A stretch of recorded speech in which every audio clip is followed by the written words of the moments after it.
I want to welcome all of you today, and we have a very special guest with her. Her name is Ruth Catlett. And so Ruth, so good to have you on the program today. And she's going to be talking about, well, a journey that hasn't been so easy for her. It's basically a journey of fear that now has resulted in peace. And so we always like to hear about journeys like this because a lot of times, we are living with fears and anxieties in life and what brings these on, but then how God enters into our lives and engages with us and brings us to a place of peace, a place of healing, to where, you're even out now speaking and sharing, this wonderful message that you have to bring.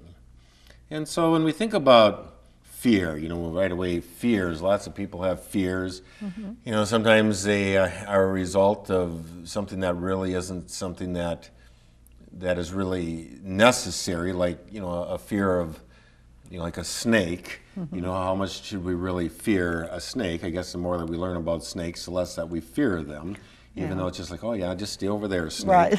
But your fear would be something that's maybe was a little bit different than this. It's not so much a phobia, so to speak, as it is just something that kind of developed over time, then, wasn't it? And this all kind of started back from the time of your childhood. Mm-hmm. Yeah, it did. Yeah, and so why don't you describe a little bit of your family growing up? What kind of upbringing did you have?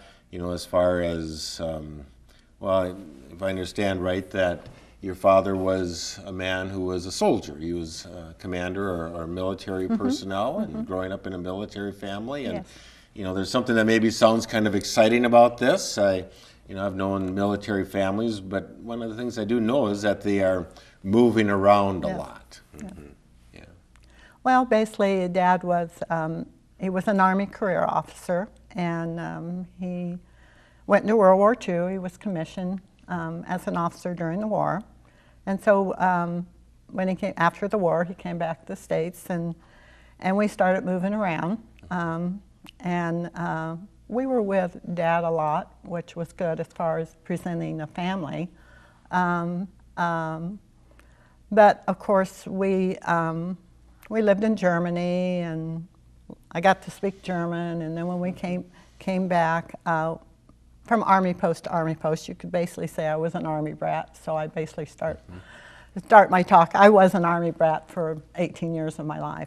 And I had an older sister, and we traveled with Dad, and we didn't have long-term friendships because we were gone probably every 9 months to a different Army post, but we had good social skills. And I do contribute Mom and Dad with the fact that we were a family. We could have stayed with one of our, someplace while he traveled, but I think they did a pretty good job. Probably my favorite times were at my grandparents' farm. They had lots of animals, and during the summers, when we lived in the States, that's where we went for our summers. They were Christians. They took us to church. They taught us how to pray at the dinner table and at night. Grandma loved to read to us, and they were just wonderful grandparents. And of course, at that time, we were two. The other two came later. But the favorite, of course, they raised Morgan horses, which had been in the family for 50 or 60 years. So anyway, that was fun.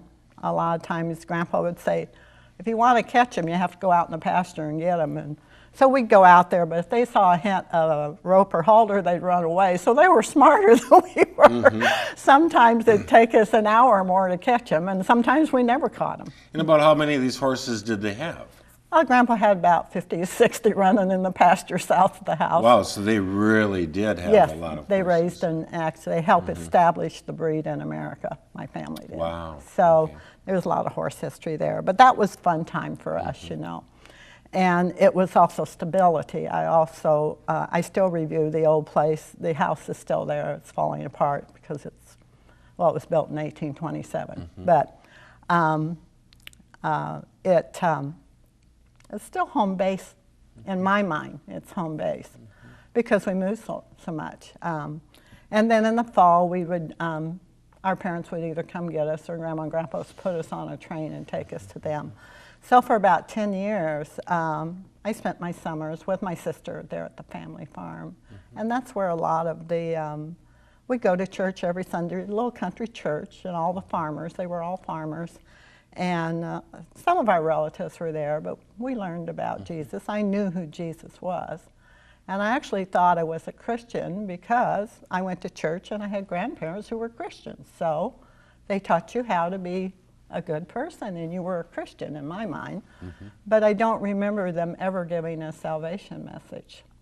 So, so anyway, that was the early years. And then as a teenager, I was assaulted, and I decided not to tell my parents because I thought they might blame me for it. And that kind of started the fear factor up because I felt slighted, I felt unworthy. Oh, yeah. Just all those negative feelings, you know. I don't remember why I didn't share. Maybe I was afraid they thought I might have caused it in some way. Because I was raised, not strictly, but I was raised to know right and wrong. And at that time, I was just afraid that, you know, they might think less of me, maybe. I don't know. I was only about 14 or 15 at the time. So I hid that, and I went on with my life, but I was afraid of men. And then the summer after that, we went back to my grandparents, and I would date. When I would date only men that went to church, and my parents and grandparents had to approve of them, because I was afraid of men after that. And eventually, Dad's last commission was to Guam, but he didn't have enough time, so they changed it to San Diego. So I went out to San Diego as a junior, and of course started dating there. And the fella that I eventually married, my dad liked him, and so I started dating him. And about 18 months later, we decided to get married. Basically, the name of my talk is "There's Trouble in River City," so I refer to that in my talk as my life becoming River City and the trouble in it. Is that kind of a takeoff from The Music Man? Yes. Well, that's my introduction to my talk, but because of the trouble, the capital T, I refer to that in my talk as my journey from fear to freedom. So anyway, and in my talk, because my marriage was very troubled. After about 18 months, we did get married. My dad and mother both liked my husband, and he was a very solid man in many respects. I mean, he made a good income, and I was a stay-at-home mom because he wanted me to be. And to tell you the truth, I was afraid to go to work. I never worked. So I was stay-at-home. We were married about a year before we had our son. But right away, after we got married, he started coming home from drinking with his buddies on Friday night. And he came from a broken home, which they called them in those times. And I got mad, and it didn't help, because it kind of shocked me that he would do it right away. You know, we'd only been married a short year. And I was already pregnant, and we had our son. His mother gave him the riot act regarding drinking. We were both on his case. He wasn't a hard drinker, but he did drink beer. He liked his beer. My dad did too, but my dad didn't have some of the issues. What I didn't know was the fact that my husband had come from an abusive situation in his home. And I didn't know I'd never seen abuse, never heard of it. I was really a babe in the woods, I think, in that respect. But you're already married, you're having a child, you know, and whatever. The drinking wasn't steady in the early years, periodically, and we got through it. And of course, we did things together, and we had a son, and then 2 years later, we had a daughter.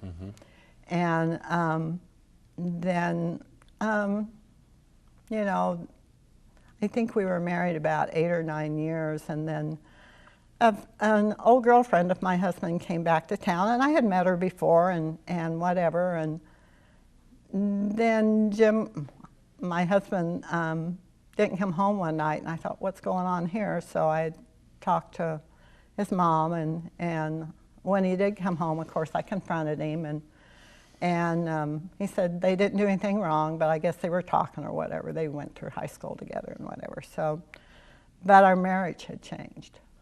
And that's when I felt forsaken and whatever. And then she left, and I went back to her husband. And she lived in Texas or wherever it was. And then things started going downhill. Our relationship wasn't what it should be.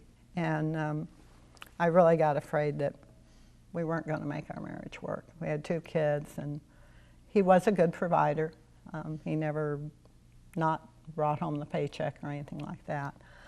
And he was a very giving man in many respects. So I was really out of my element. I had never seen that in the modeling I had seen in my grandparents or even my own parents. So what do? Your parents are 2,000 miles away. You grit your teeth and you try to do the best you can. So anyway, we separated, and I decided if I was going to support the kids, I'd go back to school. So I went back to school, and I got a hair license to do hair. And then we reconciled, but things weren't like they should be. And then through an odd set of circumstances, my younger daughter at that time decided she wanted to learn how to ride a horse. This is where the horse comes back into the story. And so my husband said, go give her lessons. So I put her in lessons because I had fallen off my pony and got hurt as a kid. And I was afraid to ride because they didn't put me back on. So I knew a lady that knew my family and about the history of our family with the horses, that had Morgan horses. So I took her out there, and she taught her how to ride. And in an odd set of circumstances, horses came back into our lives, but it was an outlet that I could share with my daughter and whatever. So eventually we moved out to the country. We bought a house where we could have a couple horses. And we moved out there, and things seemed to get better once we moved out there. The kids got into sports. I'd go to the horse shows with my daughter, and my husband would go with our son to the baseball games, you know. Kind of like it is today, you're involved in sports or whatever, you know. I didn't attend the church a lot, although when I did go, he said it was okay to go. He wanted me to go, which was almost ironic. So things went on pretty well. The drinking wasn't real predominant at that time in our lives. I mean, he had a beer, but he wasn't drunk or mean or whatever. And then the year when my dad passed, he left me for his best friend's wife. And so we separated again. And I got myself saved because I was in a pit of despair. I didn't know what to do. And Jesus told me he would never leave or forsake me. And boy, I hung on to that, you know. So anyway, we made the move to the country, got horses back into our lives, and we did go into some counseling. I don't think it was pastoral, but it was counseling, for marriage counseling. And of course, I was all for that. He didn't last very long. He says, I'm not going back to that. He thought they were insinuating he was crazy. I don't know where that came from. But I think it was an excuse because he just didn't want to go and work it out, you know. So we weren't there very long, and then things got worse, and I confronted him and suffered an injury, and it scared him, but he didn't do anything about his problem. So we had this back and forth, up and down, quite a pretty bumpy marriage. And then when he left and went with his best friend's wife, they played house it was an era that you exchanged wives, and her husband came to me and asked me to live with him, and I said, no way. I'm a Christian. I'm not going to do this. And I said, even though I knew my husband was elsewhere, it didn't make any difference to me, you know. So of course he went. I don't know what happened to him, but I wasn't going for that. And I knew my Bible enough to know that wasn't right. You know, it was kind of like they were all doing their thing and sinning, and they wanted me. It was a real test for me, because I could have done it very easily, but I looked and I said, why would I want to do that? And my husband said, just figured the rest of them were doing it, why wouldn't I do it? You know, so anyway, I finally ended up, and I found me a temporary job as an accounting clerk, and so, because he was gone. And I went to an attorney and got some support, and still didn't want a divorce. But anyway, things moved on, and then he got hurt on the job. He had a hernia operation, a few things. He always came home when he couldn't work, and he always wanted to reconcile. But the minute he got well, then I'd come home and he'd be gone, lock, stock, and barrel. So my marriage was pretty very bumpy. unstable. Yeah, very unstable. My parents were 2,000 miles away. They knew we had troubles, but I never really shared a lot with them. I did find, we did meet a family through 4-H when the kids went into 4-H. And they were Christians. I started attending their church, and they really came alongside of me. And we prayed for his salvation, and they helped me with the kids. And I know beyond a shadow of doubt that the Lord placed them in my lives, and they gave stability to me and to my children. And sometimes I couldn't pay the electric bill. They paid the electric bill. You know, we never lost the house. That's a miracle within itself. There were times that I'd go to church and just cry. I'd just cry because they would be teaching about marriage, and I didn't have a marriage like what they were teaching. But the people there just loved me. They just loved me where I was, and that helped me. And this couple that came alongside of us, they're still my friends to this day. And they're encouragers, and she would tell me when I was off base, you need a friend like that. And I would be off base a lot of times because the hurt and the pain and the anger would come out.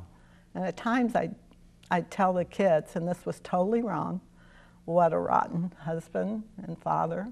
And he was, but you shouldn't tell that to your kids. But unfortunately, I didn't have anyone to talk to, and a lot of the times, the kids and I. And thank God the Lord has saved me, because I knew it was sin. I had to go and repent of that, and I did. I'm sure it did some damage, but I was hurting so much that, you know, you just have no place to go but to your knees. So as things went on, things would get better, and then they get worse, and then the abuse sometimes was so bad I'd hide in my home because I'd be all beat up, and you hide. So people that are abused a lot of times don't want anyone knowing because you're ashamed. What are they going to think of you? You know, I tried everything I knew to get my husband's attention, and nothing worked. And so eventually I woke up one morning, and it was like, I'm sure there's visions. I had a dream I thought was from the Lord, and it was basically, Ruthie, you may die from this marriage, and if you die, who's going to raise those 2 kids but 2 alcoholics? So I made the decision, even though I still cared for my husband, to divorcing, and I did that prayerfully, but I did it to save my life and my children. It took another 2 years to get it through the courts of California, and there were some up and downs there, but I did get support for the kids, and of course alimony, because I hadn't worked for 17 years. And of course we did sell a home, and we each got a half. And I started my life as a single mother raising 2 kids. And this couple stayed with me all through that. And they are still my friends today. Yeah. You know, and I know God put them. And I do know I would not be here if it wasn't for God saving me. You know. So that's kind of my bumpy story. As far as now, I've been divorced 35 years. The Lord has answered my prayer. It took me about 15 or 20 years through retreats and good Bible teaching to get over my fear and my anger and my hurt. Because some of it's there, and then you go for a while, and then some more. But I really praise God. And I stayed in church, and I stayed in the Word. And God's been so gracious to me. And even 13 years ago, I lived in California. I sold my retirement home and came back here. My kids were grown and had their own families. So I came back here, and my mother's 95, she's still alive, and I have sisters and nieces and nephews here. But I came back to home base. It was kind of a financial decision for me. I left a good job. I didn't consult my children, which I'm not sure they really appreciated that, but you know. But I came back. I have went back several times to visit my children and my grandchildren. Unfortunately, in 2008, I lost my son. He died at age 44. Oh. And so, so I lost him, and his children are my grandchildren. They're young adults now. One's out working and one's still trying to get through school. Also, my daughter was an anorexic, so I've had a few other bumps in my life. You know, things just happen in life. You don't know, and we thought we were going to lose her at age 16, and I didn't even know what an anorexic was, you know. And my good friend that was with us through my marriage was also, we prayed for Debbie and my daughter, and I'm 6 months into therapy. She pulled herself out of therapy, but she also came out of being an anorexic, and she's married today. She has 2 stepsons, and she's married to a really nice fella. And he calls me Mom, which is fine.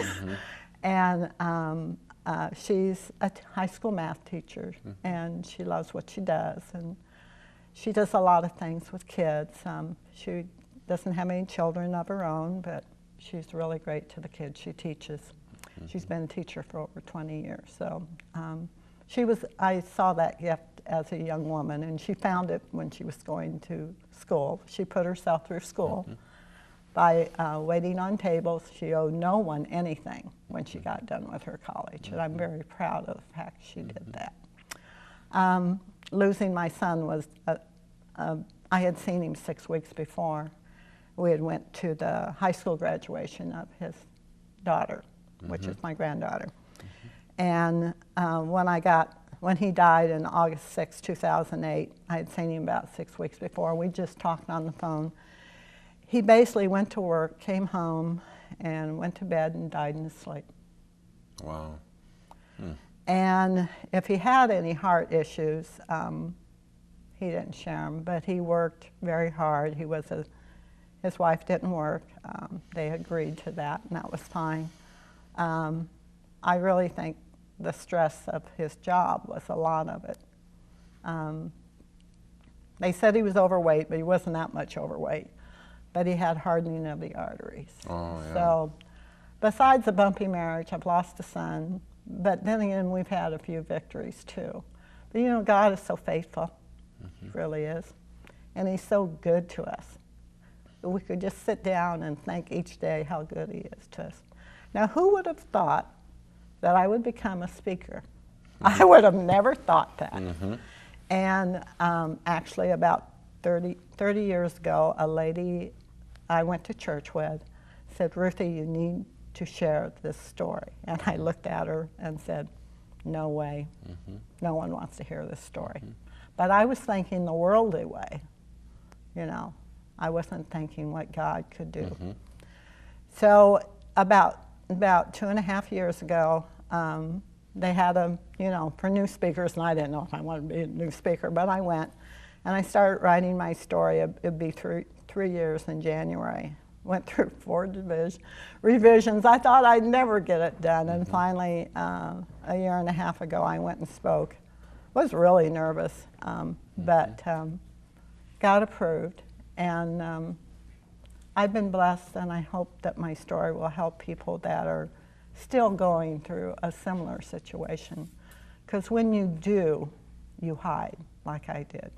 And that's what brings a lot of that fear. And finally, Yes. when you were able to, kind of face those fears and bring them before the Lord, that's where you experienced that Release. courage and that release and healing Yeah. that takes place. Because, when I think about the years of all of what was taking place, I mean, this all took place over the course of many years. Yeah.